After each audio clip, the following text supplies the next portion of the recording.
Well, good evening, everyone, and welcome back to Connect. After a few weeks off, it's going to be good to be together tonight. Hope you all had a good rest and a good Easter. Tonight, we're going to be thinking through where we kicked off on Sunday in our mini series in the sacraments. So, what are the sacraments? Well, we heard on Sunday that the sacraments are the visible signs of the gospel. So, there are two sacraments that Jesus has given to us. One is baptism, which we are going to see in person this Sunday as we gather together to see Peter Huxley getting baptized. So remember to have that in your diary. Don't miss out on that. It's going to be great. And the second sign is communion. And that's what we were thinking through on Sunday together.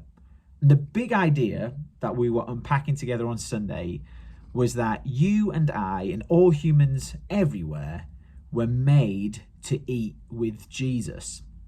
So we looked at a series of meals through the Bible, the first one being in Genesis chapter 2, verse 16, where God has made humans, he's made Adam, and what's the first thing he says to humanity? He says, you are free to eat anything in this garden except the tree of knowledge of good and evil.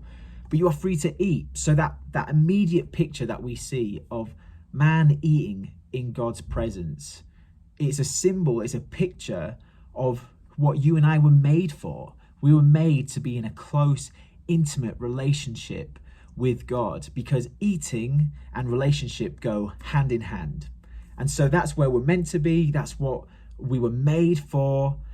But because of the next meal that the Bible tells us about in Genesis chapter 3, where Adam and Eve didn't want the meal that God was offering. They wanted something off the menu, and they went and ate from the very tree they were told not to eat from. Because of that, the relationship was broken.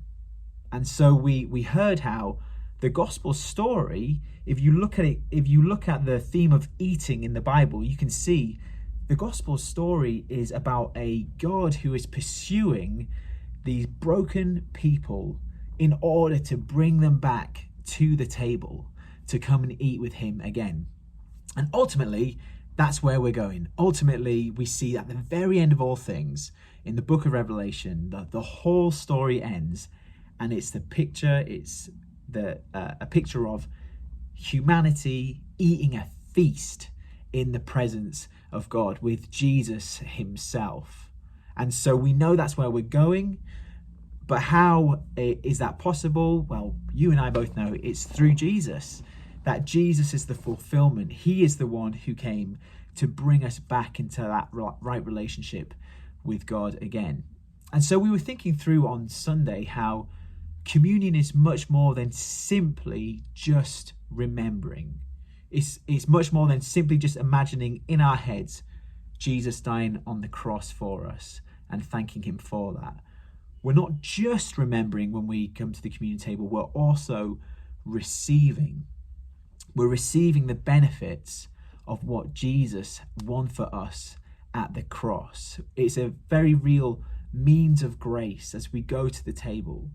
And we were thinking through how at the table, it's not that Jesus comes down to us in some different, strange way, but as we come as people full of faith, that when we come to that table, it's as though the Spirit lifts us up, that we are, as Ephesians says, brought up into the heavenly places. And there at the table, as we eat in faith together, we are eating with Jesus. And as we do that, we are being built up. Our faith is being built up. It's as though Jesus is reaching out and reassuring us, reminding us of who we are in him and where we're going.